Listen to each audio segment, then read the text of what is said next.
Hello, we're back. We are back playing Phoenix Wright Ace Attorney. And since last time we were about to just totally reveal this guy to the public and embarrass him and make him very nervous than he is already. So let's do this. Actually, I didn't hear the time. I saw it. There was a table clock in the apartment, wasn't there? Yeah. The murder weapon. The killer used it to hit the victim. That must have been what I saw. You saw a clock. I guess that would explain it. Wouldn't a clock run on electricity too, or a battery? What the heck? The defense may cross-examine the witness. Gladly. Alright, let's see it. Actually, I didn't hear the time. I saw it. Okay.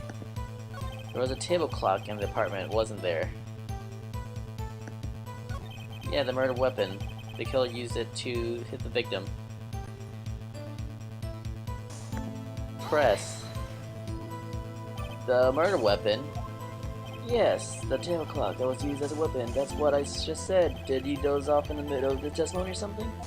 Something's fishy here. What could it be, Phoenix? That must have been what I saw. Present. Murder weapon.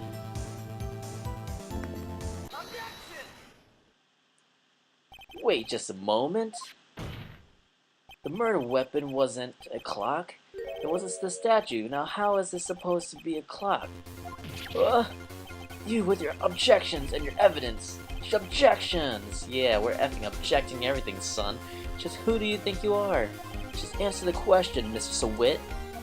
Hey, I saw it there, okay? It's a clock. Your Honor, if I may. Yes, Mr. Payne. As a witness stated, the statue is indeed a clock. The neck is a switch. You just tilt it and it says the time out loud. As it doesn't look like a clock, I submitted it as a statue. My apologies. I see. So the murder weapon was a table clock after all. Well, Mr. Wright, it appears that the witness testimony was correct. This is a clock. Do you have any problems with this testimony now?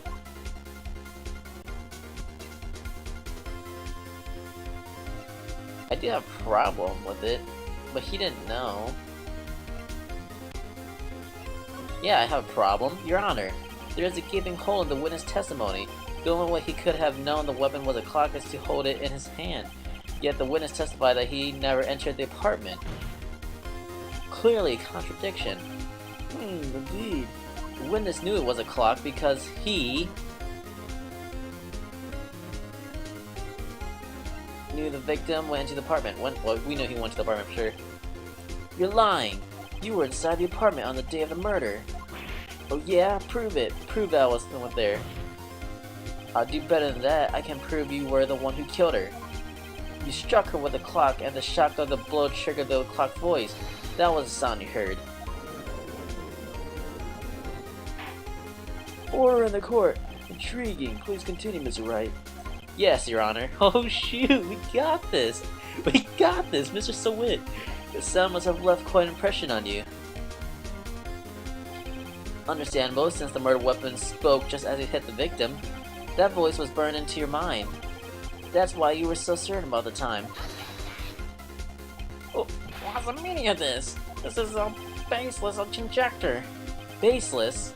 Just look at the witness' face. Look at the poopies. Would the witness care to elaborate? Did you strike the victim with a clock? That day, I never. Look, the clock. I heard. No, I mean, I saw the poops. Ugh. Oh my gosh, he threw his hair in my face. What the heck? Shut up! Shut up! Shut up! I hate you. It was him. I tell you. I saw him. He killed her, and he should burn. Burn. Give him death. He is flipping out. He threw his hair at my face. What the heck? Order in the court, I say. Your Honor. A moment, please. There isn't a shred of evidence supporting the defense's claim. Mr. Wright.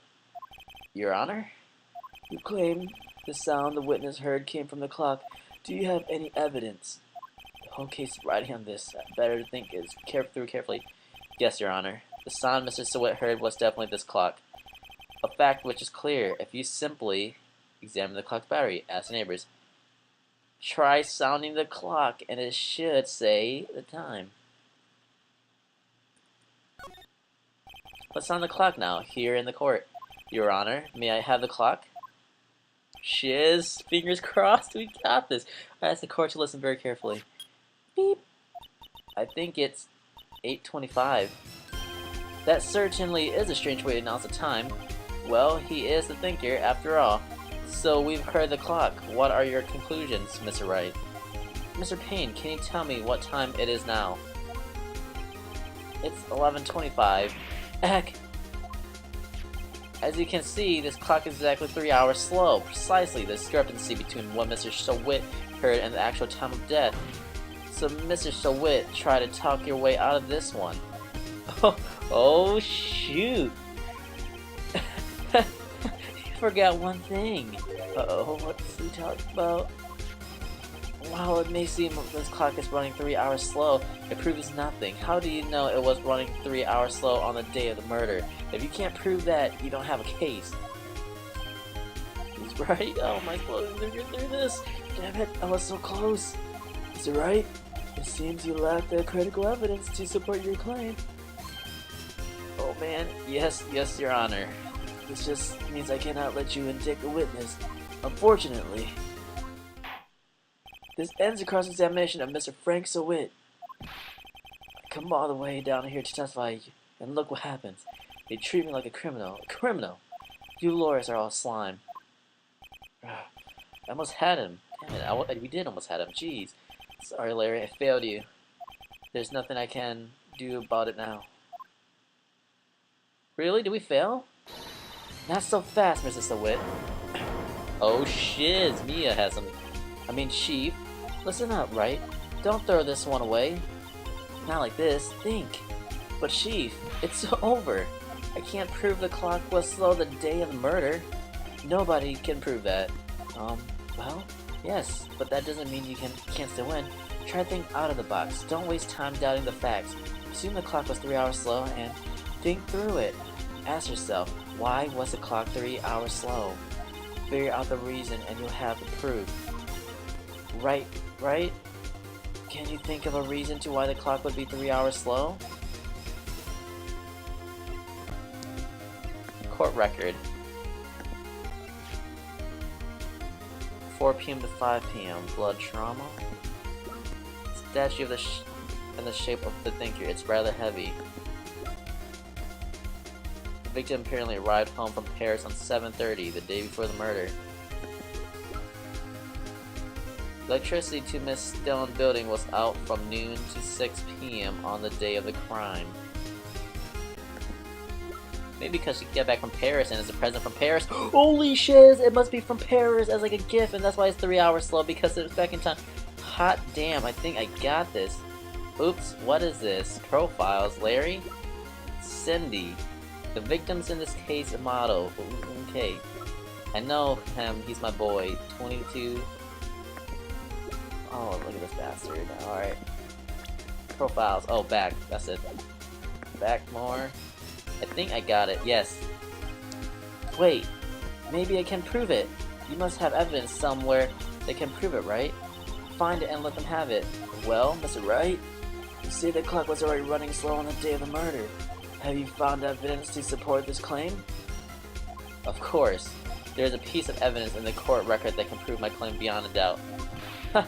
Tough words. Let's see how you can pull us this one. Let's see if this evidence proves why the clocks run slower. I think if you say the passport, because she came back from Paris a day earlier, it's a gift from Paris, so the clock is 3 hours, whatever it is, early? Let's do it. Oh my gosh. The victim had just returned home from abroad the day before the murder. As we all know, the time difference between here and Paris is 9 hours. When it's 4 p.m. here, it's 1 a.m. there the next day. The clock wasn't 3 hours slow, it was 9 hours fast. The victim hadn't reset her clock since returning home. That's why the time you heard when you struck her dead in their apartment was wrong. Oh my god, we got it! We effing got it! Everyone, prove enough for you, Mr. Sawit, or should I say Mr. Did It? Oh, salam! Poopies again. Oh my gosh, he's foaming from the mouth and he passed out. Holy crap. Order! Order, I say! I think we closed this case. Well, this case has certainly turned out differently than we all expected. Mr. Payne, your client. He was arrested and has been taken away, Your Honor. Very well. Mr. Wright? Yes, Your Honor. I have to say I'm impressed. I don't think I've ever seen someone complete a defense so quickly. I did 3 episodes, that's not really quick. And find the true culprit at the same time. Thank you, Your Honor. At this point, this is only formality, but this court finds the defendant, Mr. Larry Butts, not guilty. Dang, confetti, what the heck? There's confetti in court, that's wild. What is happening? And with that, the court is adjourned.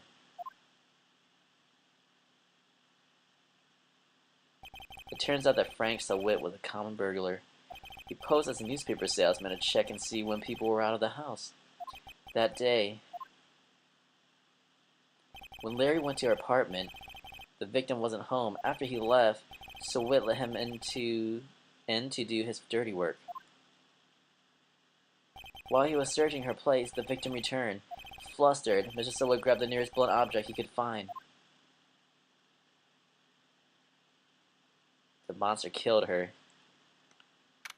August 3rd, 2:32 p.m. District Court.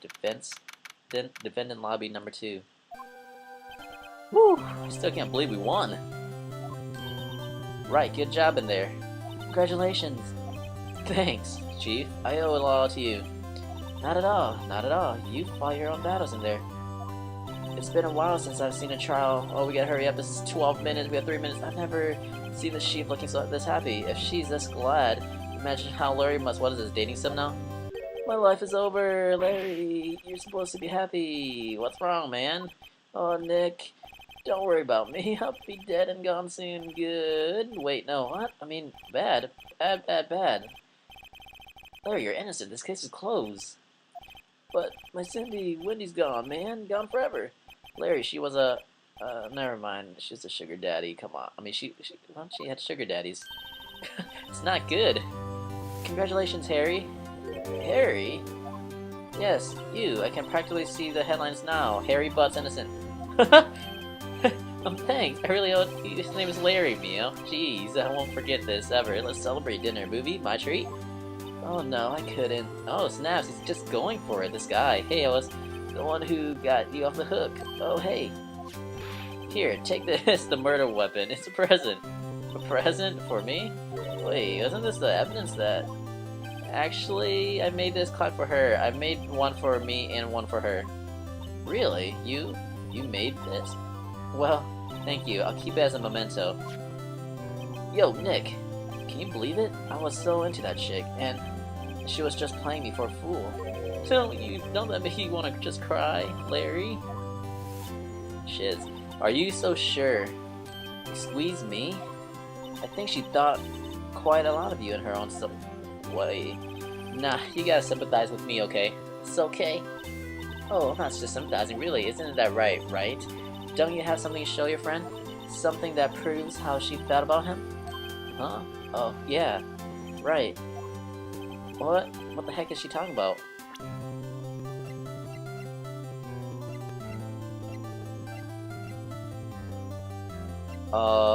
Fudge, man. Is it a statue? I don't know.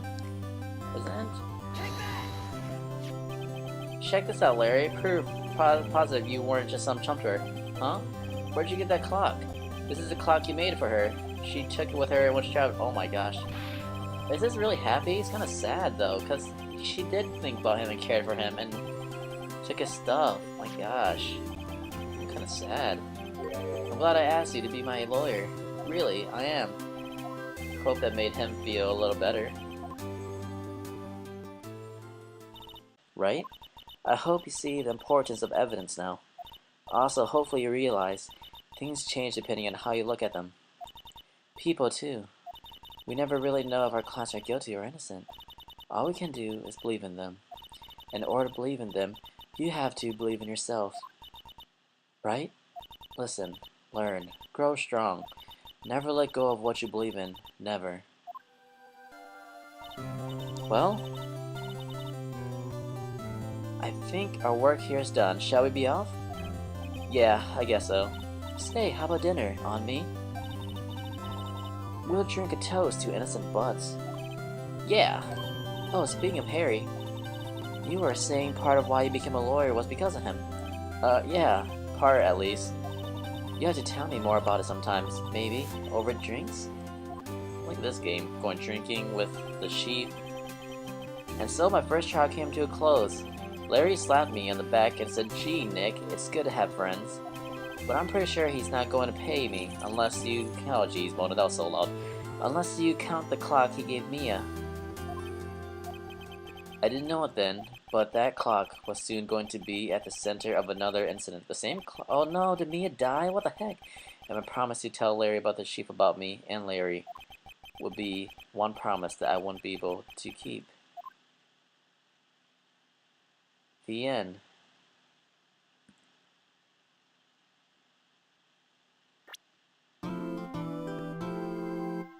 Oh wow, second case. So this is how it saves.